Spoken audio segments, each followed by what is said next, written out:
Hello. I got it! Famous. Yes! Yeah. I got it! It doesn't matter! I got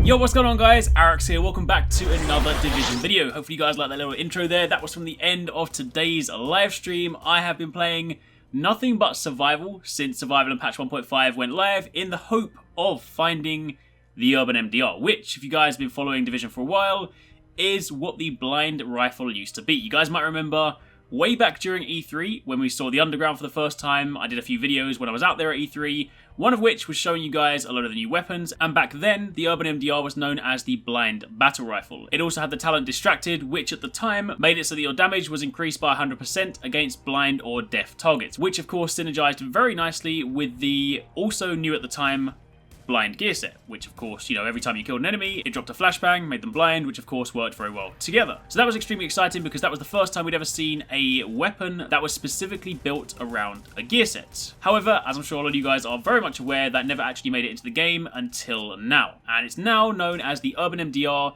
It is a named high-end weapon, and it's been changed a bit in light of the fact that the blind gear set no longer exists. So in this video, we're going to take a look at it, explain to you guys where you can get it from, all that stuff like that. So if you do enjoy this, then a like would be super appreciated. Comment down below if you have any questions, and as always, let me know your thoughts. But to begin with, let's just answer the question that I know a lot of you guys are going to be asking: where does it come from? Now, as it currently stands, I have only seen this drop from survival and proficiency caches. I don't currently know whether it is also tied to, say, a particular boss in a mission, in the dark zone, in the underground, anything like that.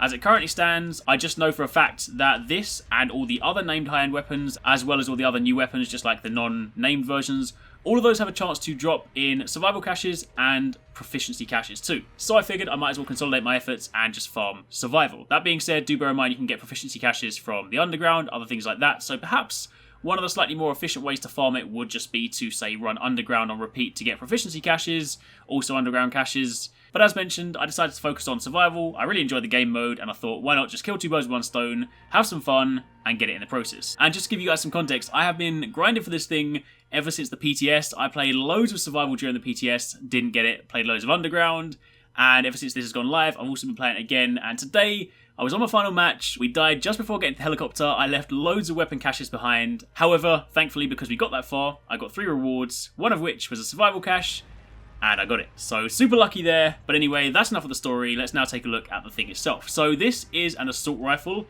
It is a battle rifle, so it's single shot. You can't hold down the trigger. You have to consistently fire. So in that respect, it's kind of like a marksman rifle. But this is considered an assault rifle, which means it does, of course, come with the enemy armor damage. This has 19%. It also has decent base damage, a relatively slow rate of fire given the nature of the weapon, and a base magazine size of 20. I'm of course running this with an extended mag, so I have 40. As for the talents, now I'm not too sure at this stage because I haven't seen many people get this, whether this is like one of the old named high-ends that come with 3 fixed talents or whether it just has 1. So for the time being, my one came with Intense, Unforgiving, and Distracted. Intense is of course the talent where the first bullet of the magazine has a 25% chance to apply the on-fire status effect on the target. This is not a very good talent. I appreciate it synergizes quite well with this weapon because, of course, if you set the target on fire and you then have the damage bonus from the final talent, which we'll take a look at in a second, it makes sense. But given the fact that this has 20 to 40 rounds, depending on your loadout, then you're not actually going to see that talent proc that frequently, and you're much better off just using things like incendiary grenades or flame turrets or seeker mines, anything like that, to apply a status effect much more reliably and then have a better talent. So this is not a great talent, not something I ever recommend, and something I normally roll out. You also have Unforgiving, where missing health segments increase your damage. So 1 missing health segment is 10%, 2 missing health segments is 25%. Again, not normally a talent that I specifically go for. It's not bad, because of course if you're in situations, especially in something like PvP, where you're going to be dropping health down, then you can get some value out of it, but again, it's not necessarily something that I personally seek out.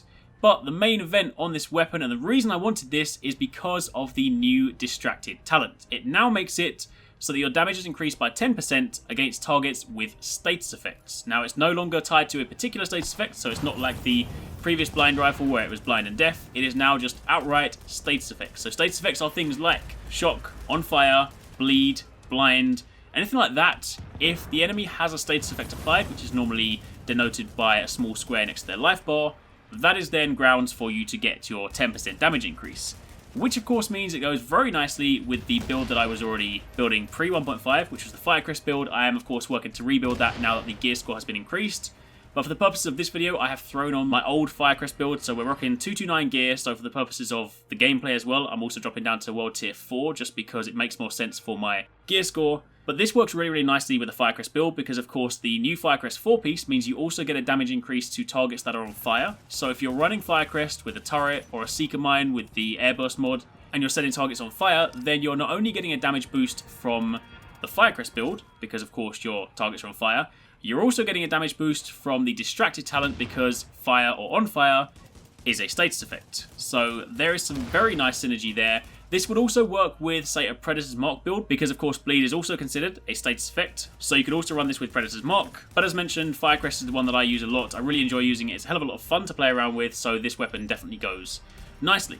Now, as for how it actually feels, it is a really nice weapon to use. Because it's single shot, it's very easy to maintain the recoil on this. You can also make good use of it at extended ranges, and plus, something like this, because it's very easy to be pinpoint accurate, it would work very nicely with, say, a talent like Brutal. So if you were going to roll out one of those two, in my opinion, useless talents, then I would say roll out something like Intense. Try and get Brutal in there, because with a gun like this, it is very easy to consistently land headshots. You can of course go for other things. You could throw on Destructive, you could throw on Fierce, you could throw on Skilled. There is a whole manner of things you could throw on this, but as mentioned, that is something you might want to consider. As for how it performs, I'm of course going to be doing a lot more testing with this for the time being, but I did, after getting this, jump into some challenge mode missions as well as some underground, and initial results are that you can definitely down enemies very quickly if you can take advantage of the status effect. It can take a little bit longer in terms of time to kill, just because of the nature of the weapon, the way that it fires, the fire rate and whatnot. So if you were using this and stacking it up next to something like a G36 or an LVOAC, then time to kill normally would probably be a little bit lower. But the second you start factoring status effects in, you can drop your targets pretty efficiently, pretty quickly. And in that respect, it makes it a weapon that I am indeed very interested in. So I'm going to be doing some more testing with this over the coming days and weeks, so maybe I'll do a follow-up video. I am planning on putting out my Firecrest build as soon as it's completed, so that will of course synergize very nicely with this, so I will follow up then. But for the time being, for those of you guys that want to get a look at it, this is the Urban MDR, which is the old blind rifle, now in the game, and you can grab it. And for those of you guys that are on PlayStation, when patch 1.5 comes, this doesn't just come from survival. As mentioned, it comes from proficiency caches, so if you guys want to get this, you can get it before survival drops. You can get it in patch 1.5. All the weapons will be dropping then. So your best bet, if you're trying to farm it, would be to do things like underground, try and grab some proficiency caches, things like that, and then you should be alright. But anyway, that's it for the time being. Thank you for watching. Hopefully you guys enjoyed it. Again, if you do, then a like would be super appreciated. If you have any questions, drop them down below. Take it easy. Catch you next time. Peace out.